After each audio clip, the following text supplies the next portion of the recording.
ورحمۃ اللہ وبرکاتہ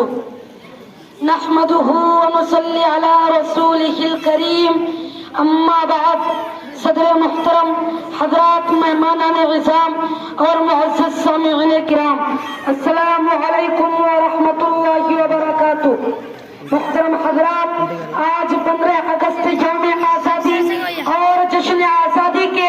پرمسرت موقع پر شہیدان وطن کو خراج عقیدت پیش کرنے کے ساتھ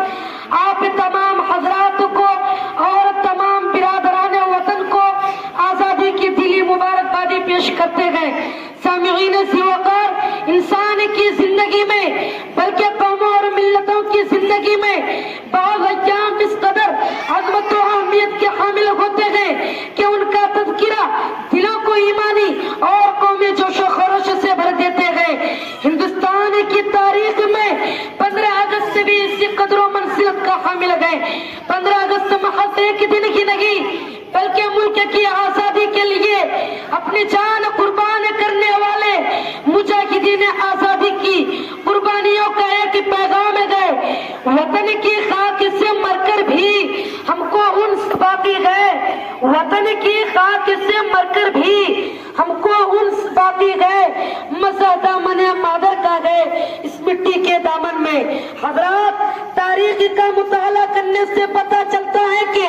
اس آزادی کے لیے بہت کوششیں کی گئی اس کی بنیادوں میں ٹیپو سلطان کا خون حضرت شاہ ولی اللہ محدث دہلوی کا جود مسلسل حضرت شیخ الہند مولانا محمود الحسن دیوبندی شیخ الاسلام مولانا حسین احمد مدنی حجت الاسلام مولانا قاسم نانوتوی مولانا ابو کلام آزاد رحمہم اللہ کے لاکھوں عظمتوں کے لہو کی پکار مہاتما گاندھی ڈاکٹر بھیم راؤ امبیڈکر اور دوسرے مجاہدین آزادی کی اثار شامل ہیں ذرا غور فرمائیے ہمارے بزرگوں نے تحریک آزادی میں ایسی قربانیاں کیوں دی اس لیے کہ آزادی ایک نعمت ہے آزادی میں زندگی گئے عزت گئے وقار گئے اس میں انسان کی انسانیت اس کی عزت و عظمت کا اعتراف و احترام گئے لیکن افسوس صد افسوس ملک کی بدقسمتی غیروں کی بدنیتی اور اپنوں کی نااتفاقی کی وجہ سے آزادی کی یہ عظیم نعمت و دولت کو چھیننے اور پھر سے غلامی کی زنجیر میں جکڑنے کی ناپاک کوشش کی جا رہی ہے آزادی کے اس موقع پر ہم یہ عہد کریں کہ آزادی کی حفاظت کے لیے ہم اپنے تن من دھن کی باسی لگا دیں گے اپنے بزرگوں کے نقش قدم پر چلیں گے اور ان کی روحوں کو تسکین بخشیں گے